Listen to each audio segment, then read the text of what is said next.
How long should sex actually last? Yeah. Why does one guy climax in a minute while another can last for an hour? Yeah. What can help make sex last longer? What mistakes do men often make? And how should women respond when their partner finishes sooner than expected? After dark, conversations get deeper. Deep Talk English Podcast. Sex education. So if the equipment is over 3 centimeters, or, a little over an inch, depending on where you live, and the action lasts for more than 3 minutes, you are medically in the clear. Right, yeah. That is basically the absolute baseline in clinical sexology. And yet, millions of people are just lying awake at night, staring at the ceiling, utterly convinced that their biological timers are just completely broken. It really is the ultimate reality check for people. When patients actually hear that 3-minute benchmark from a professional, they usually experience this wild mix of profound relief, but also total disbelief. Oh, I bet. Because, we have this collective cultural hallucination that human biology is somehow designed for hours of uninterrupted performance, and it's just not. And today, we are tearing down that hallucination. Our mission for this deep dive is to sort through a massive stack of medical transcripts, clinical notes from sexologists, and urology lectures. We really want to figure out exactly what makes our biological timers stick. Looking at the actual science, the pervasive myths, and the physical realities of sexual stamina and premature ejaculation. Because it's really not just a matter of, trying harder or watching the clock. To really understand what's happening in your body, we have to look at the neurobiology, the spinal anatomy, and even the psychological baggage you might carry into the bedroom. Right. Okay, let's unpack this, because before anyone tries to, sex their biological timer, we need to know what a healthy, functioning timer actually looks like. And the consensus across all these medical sources is shockingly short. It really is. The physiological reality of a normal sexual encounter, and just to be clear, the clinical sources here are specifically isolating the act of penetration, not the foreplay leading up to it. Okay, yeah, that's a big distinction. Right. So that specific act lasts anywhere from 2 to 7 minutes. Wow. Yeah. That window represents a perfectly healthy, normally functioning human nervous system. Which, if you look at it from an evolutionary perspective, that is practically a survival mandate. Exactly. Because if you were an early hominid out on the savannah, hanging out in a highly vulnerable, completely distracted position for 45 minutes was a really great way to get eaten by a predator. Oh, absolutely. Speed was a biological feature, not a bug. Getting the genetic material delivered quickly and efficiently was the entire point. Right. The human nervous system evolved to prioritize successful reproduction over, prolonged physical recreation. The friction we experience now is just that our evolutionary hardware hasn't changed at all, but our cultural expectations have shifted massively. Yeah, we don't live in caves worrying about saber-toothed tigers anymore. Right. We live in an era shaped by what the sources explicitly call the porn gap. The porn gap. Let's talk about that, because the sexologists in these transcripts heavily point the finger at performative media for warping our perception. They do, yeah. There's this deep-seated delusion that a partner requires, like a massive size or hours of intense jackhammer friction to be satisfied. But the anatomical reality presented in these papers tells a completely different story. It really does. The female anatomy, for example, is it's not an endless, indestructible tunnel. The average ideal size highlighted in the clinical literature is roughly 13 to 13.5 centimeters. So about 5 to 5.5 inches. Right, which runs completely counter to the whole bigger is always better myth we see everywhere. Exactly, because if you introduce a much larger size, you run the risk of striking the cervix during deep penetration. Yes, and let's be very clear, striking the cervix is not pleasurable. It causes immediate, sharp pain for the partner. Right, which completely ruins the experience. Exactly. And the exact same limiting principle applies to duration. The body's tissues are delicate. 20 or 30 minutes of continuous friction doesn't usually lead to some, transcendent state. It leads to micro tears, soreness, numbness, and just pure exhaustion. Man, that physical limit actually reminds me of this wild clinical note I read in the stack of sources. There was this patient who originally had a totally normal timer about 10 to 15 minutes. Okay, yeah, very normal. He was happy, his partner was happy, everything functioned perfectly, but he developed some sort of tissue issue near his frenulum. Ah, right, that highly sensitive V-shaped band of tissue right under the tip of the anatomy. A very common area for minor inflammation or tearing, actually. Right. So he goes in for a minor surgery to remove the affected tissue. He heals up perfectly, gets back into the bedroom, and suddenly his 10-minute timer has magically doubled to 20 minutes. I imagine he probably felt like he won the biological lottery. Oh, he felt like an absolute superhero for a few weeks. But then the 20 minutes stretched to 30. Oh, no. Yeah. And eventually, a single encounter was lasting a full 60 minutes. And he was completely miserable. What's fascinating here is that he actually lost the sensitivity required to close the neurological loop. The surgery damaged those dense nerve clusters in the frenulum. So his brain just wasn't getting the signal. Exactly. His brain was no longer receiving the necessary threshold of physical stimulation to trigger a climax. He was literally trapped in the encounter. He was physically exhausted, his partner was incredibly sore from an hour of friction, and he couldn't finish even when he desperately wanted to. Yeah, the supposed superpower completely ruined his intimate life. Right. And it perfectly illustrates the core thesis running through all of our medical sources today. The ultimate goal of human intimacy is not lasting forever. The goal is voluntary control. Control over the timer. Yes, it's having the neurological and physical harmony to finish because you choose to, rather than your body forcing you to finish immediately or, being physically trapped and unable to finish at all. But, I mean, if voluntary control is the ultimate goal, it raises the obvious question. Why do so many people lack it? If we treat the body like a machine, we need to figure out if we're dealing with an engine problem or a computer problem. And urologists actually approach the diagnosis very similarly to a mechanic. They divide the issue into two distinct categories: peripheral hardware issues and central nervous system software issues. Right. And to figure out which one a patient has, they rely heavily on one fundamental diagnostic question: have you always finished quickly? Meaning, is this a lifelong pattern or a sudden change? Precisely. If the patient says, yes, it's been this way since my very first teenage experience, the medical consensus points to a central nervous system trait. It's a software setting. It's just how their specific neurochemistry is wired. But if they say, no, I used to easily last 15 minutes, and for the last 3 months I can barely last 30 seconds, that points away from the brain and toward a sudden hardware issue in the pelvic region. Right. A sudden onset usually indicates peripheral inflammation, a sudden hormonal crash, or an infection like prostatitis. Let's define prostatitis really quickly for anyone who isn't familiar. Sure. It's an inflammation or swelling of the prostate gland. Because the prostate sits right at the crossroad of the urinary and reproductive tracts, when it swells, it puts immense physical pressure on the surrounding nerves and the pelvic floor. Wow. Okay. Yeah, and that inflammation makes the entire region hypersensitive, effectively putting a hair trigger on the climax reflex. Okay, that makes total sense physically, but I want to push back on the software side of things, the brain chemistry. Okay. Fair. Because there's a concept in the texts that feels entirely backwards to me. They state that if you are deeply in love, incredibly comfortable, and highly stimulated by your partner, that emotional intensity can actually make you finish much faster. It sounds totally counterintuitive, I know. Right. Shouldn't being relaxed and deeply connected make you last longer? You'd think comfort equals endurance. Mm-hmm. But neurobiologically, intense romantic love and intense sexual excitement rely on the exact same chemical pathways. Really? Yes.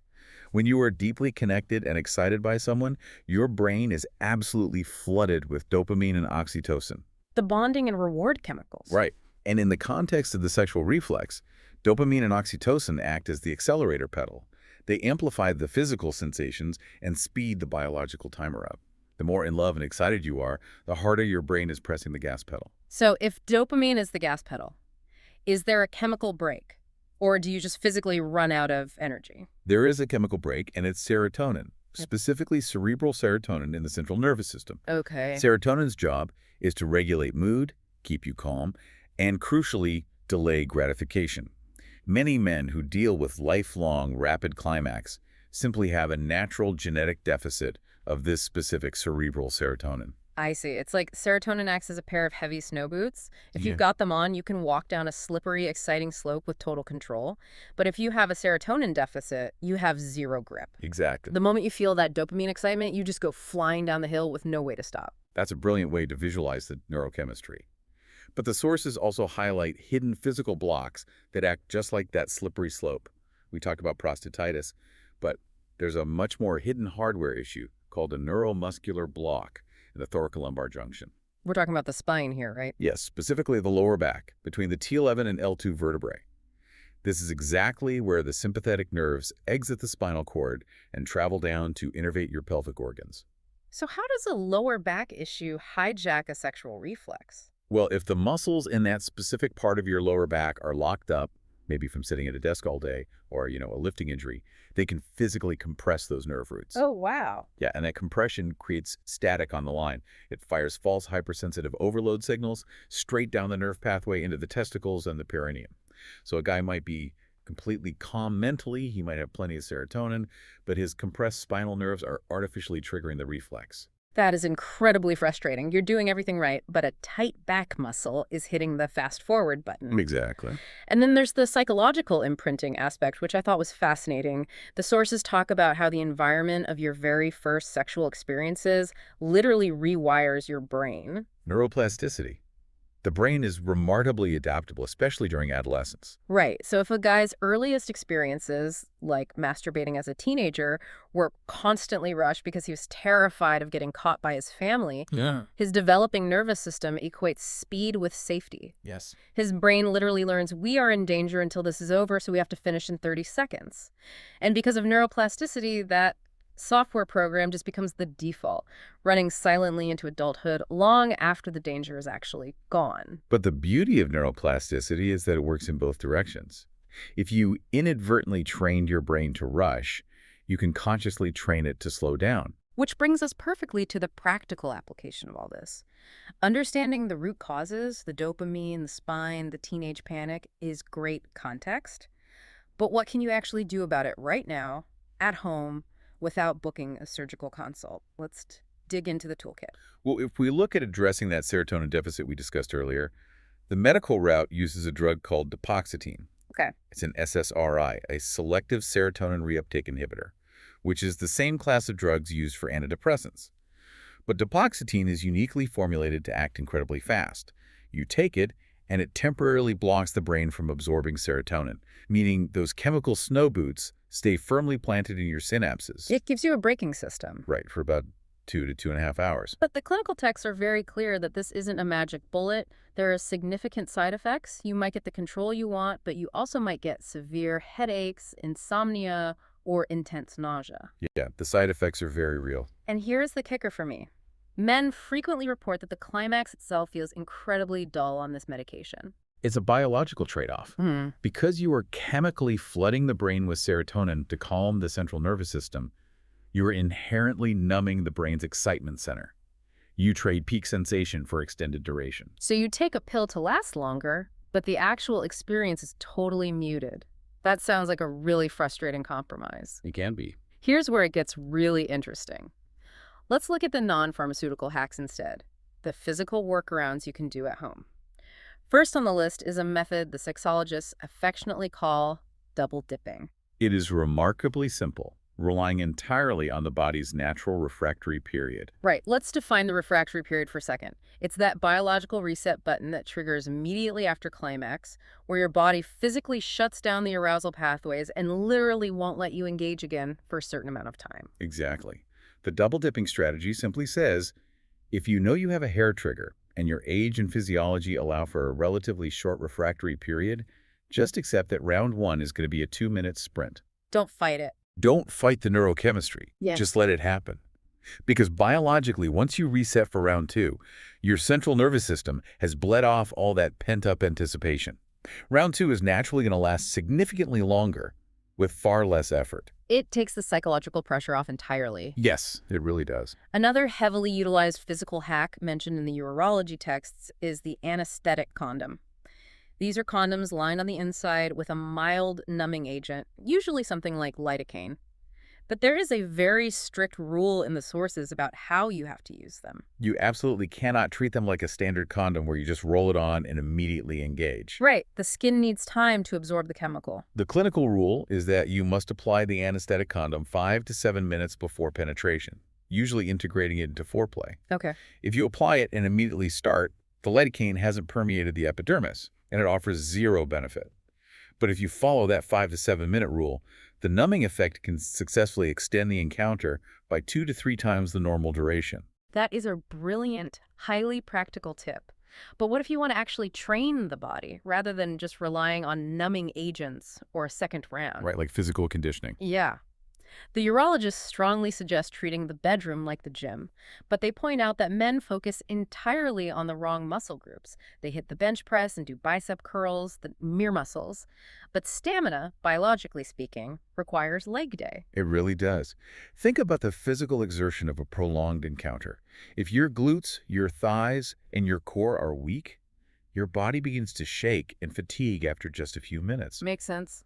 And when those major muscle groups fatigue, they send distress signals to the brain.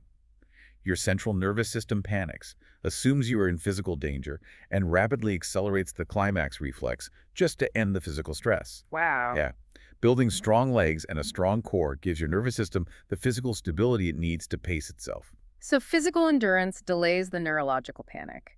And speaking of pacing the nervous system, let's talk about the software training, diaphragmatic breathing, and the stop-start method. Diaphragmatic breathing, which means taking deep, deliberate belly breaths rather than shallow chest breaths, is a mechanical way to hack your nervous system. When you expand your diaphragm, it stimulates the vagus nerve, which activates your parasympathetic nervous system. And we should clarify, the parasympathetic nervous system is your body's rest and digest mode. It is the literal biological opposite of the fight or flight sprint. Precisely. You are using your breath to force your brain to calm down. Coupling that with the stop-start method is highly effective. How does that work? It's essentially exposure therapy for arousal. During solo play, you roll yourself to a 9 out of 10 right to the absolute edge, and then you completely stop all physical stimulation. You sit there, breathe into your diaphragm, and let the wave of arousal completely recede. Then you start over. You're mapping out the cliff edge for your brain, teaching it exactly where the drop-off is so you don't accidentally fall over. But, and this is massive, we have to issue a serious warning from the urology text regarding Kegel exercises here. A lot of people try to use their pelvic floor muscles, the Kegel muscles, as an emergency brake at the last possible second. Is it a very common and very painful mistake? Doing regular Kegels to maintain pelvic tone is great, but using them to forcibly halt the climax when you have already hit the point of no return is dangerous. Let's break down why that is. Once the biological reflex is triggered, it enters a phase where the seminal fluid is actively moving into the urethra. The system is firing. Right, and if you violently clench your pelvic floor muscles at that exact moment, you are slamming a muscular valve completely shut while high-pressure fluid is trying to exit. The sources describe it vividly. The fluid hits that tightly closed valve like a wave crashing against a solid stone wall. It has immense momentum, but nowhere to go, so the pressure forces the fluid to travel backwards, painfully blowing past the internal sphincter and shooting up into your bladder. It's called retrograde ejaculation. It causes severe pelvic inflammation, sharp pain, and completely ruins the entire experience. Once the biological reflex crosses that threshold, you must let it run its course. Right. The entire goal of these techniques is to manage your arousal levels before you ever reach that point of no return. And the texts point out that your partner can actually be a huge asset in managing those levels. There's a fascinating physical kill switch mentioned in the literature. If a man is getting too close, the partner can apply firm physical pressure to his perineum. That's the space right between the scrotum and the anus. It's a very sensitive cluster of nerves. By applying firm, sustained pressure there, it physically disrupts the neurological reflex loop that drives the climax. Just stops. It essentially jams the signal temporarily, buying you time to reset. It's a great example of how intimacy is a cooperative, shared experience, not just a solo performance. Okay, but let's face the harsh reality. What happens when the software updates fail? You try the diaphragmatic breathing, the serotonin pills give you a migraine, you hate the lidocaine condoms, and the double dipping doesn't work. Right, the extreme cases. Yeah. When all the non-invasive options are exhausted, medical science does offer permanent physical modifications. We're talking about going under the knife. And I want to start with circumcision because you see claims all over the internet that getting circumcised as an adult is the ultimate cure-all for stamina. Is there any truth to that? The medical reality is incredibly nuanced and usually disappointing for those looking for a quick fix. A routine circumcision, the kind performed for general hygiene or religious reasons where they just remove the outer foreskin, only reduces overall penile sensitivity by about 10%. Only 10%? Yeah, for someone dealing with a severe lifelong stamina issue, a 10% reduction in friction is nowhere near enough to change the outcome. So why do so many online forums swear it works? Because there is a very specific type of circumcision that does impact stamina, but it requires a specialized surgical approach. Yeah. The surgeon must explicitly and carefully remove the inner mucosa. What's that? This is the highly sensitive transitional tissue that connects the inner skin to the glands. If the surgeon just cuts the outer skin and leaves that mucosal turtleneck intact, the extreme sensitivity remains. You have to physically remove the actual sensor pads to see a difference. Okay, that makes mechanical sense. But the clinical sources detail some surgical frontiers that sound, frankly, terrifying, like using dermal fillers. The texts say urologists are actively injecting hyaluronic acid into the glands. Wait, hyaluronic acid? The exact same gel people pump into their lips for cosmetic reasons? Doesn't that completely ruin the natural sensation? It is the exact same filler. And yes, dulling the sensation is the entire point. Wow. The goal isn't to dramatically alter the physical shape. The urologist is injecting a layer of gel specifically to create a physical cushion between the surface skin and the underlying nerve endings. They're literally burying the nerves deeper under a layer of synthetic gel so that the friction of penetration is muted. That is wild to me. Pumping lip filler into your anatomy to numb it? And if you want to go even more extreme, the sources detail a procedure called microsurgical denervation. Yes, that's a major one. Imagine being so frustrated by a 3-minute timer that you are willing to let a surgeon peel back the skin of your most sensitive anatomy, hunt down the microscopic nerve bundles running along the shaft murs that are barely 1 or 2 millimeters thick, and manually sever them with a scalpel to permanently lower the signal strength to your brain. That tells you exactly how much psychological weight our culture puts on this issue. It is a highly invasive, permanent alteration of the peripheral nervous system. For patients who find cutting nerves a step too far, the clinical texts also discuss high-tech, needle-based alternatives like radiofrequency ablation, or RFA, and cryoablation. Which is burning or freezing the nerves, right? Yes. Instead of a scalpel, they insert a specialized probe that uses either intense radio waves to cook the nerve pathway or extreme cold to freeze and destroy it. It's the exact same technology oncologists use to ablate small tumors. The major benefit here is that it's performed through a tiny needle puncture rather than open surgery, and it can be carefully repeated if they need to dial the sensitivity down further. But I noticed a massive glaring catch buried in the data regarding all these nerve procedures. Whether you cut them, burn them, or freeze them, it's not always a permanent fix, is it? No, it isn't. The peripheral nervous system is remarkably resilient. When you sever or damage a nerve cluster, it doesn't just passively give up. Over the course of 6 to 9 months, those microscopic nerve pathways can unpredictably regrow, branch out, and rewire themselves. So you go through the anxiety and expense of having your nerves microsurgically severed, you have amazing stamina for half a year, and then 8 months later, the extreme sensitivity just spontaneously returns. You're back to square one. In many cases, yes. The rewiring is highly unpredictable. And conversely, anytime you tamper with nerves, you carry the permanent risk of overcorrecting and losing far too much feeling altogether, leading to severe numbness. So what does this all mean? We've really covered incredible ground today. We've gone from evolutionary survival strategies on the savanna to dopamine and serotonin battles in the brain to the mechanics of a compressed spinal nerve, all the way to injecting lip fillers and freezing microscopic nerve pathways. It becomes incredibly clear that human stamina is an immensely complex web of brain chemistry, physical anatomy, and your own unique psychological history. And if we connect this to the bigger picture, we have to remember why we are even discussing this.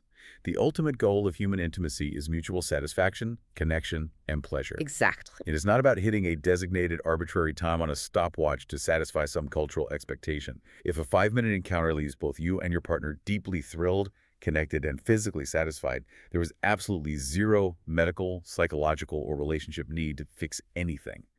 Biologically and emotionally, you have already won. I think that's the perfect reality check. Which leaves me with a final, slightly provocative thought for you to mull over. As clinical science pushes further and further into this frontier, to the point where we can routinely inject synthetic gels to bury our nerve endings, burn our pathways with radio waves, and swallow serotonin-altering pills just to perfectly engineer the duration of our physical performance, at what point does meticulously scripting the perfect physical encounter start to strip away the raw, vulnerable, and unpredictable emotion that makes human connections so powerful in the first place. When we insist on turning our bodies into perfectly timed, numbed-out machines, do we risk losing the messy, beautiful reality of just being human with someone else? Something to think about the next time you catch yourself watching the If you vlog. enjoyed this, drop a comment and hit like. It really helps. You can also support the channel using the link below or the QR code on your screen.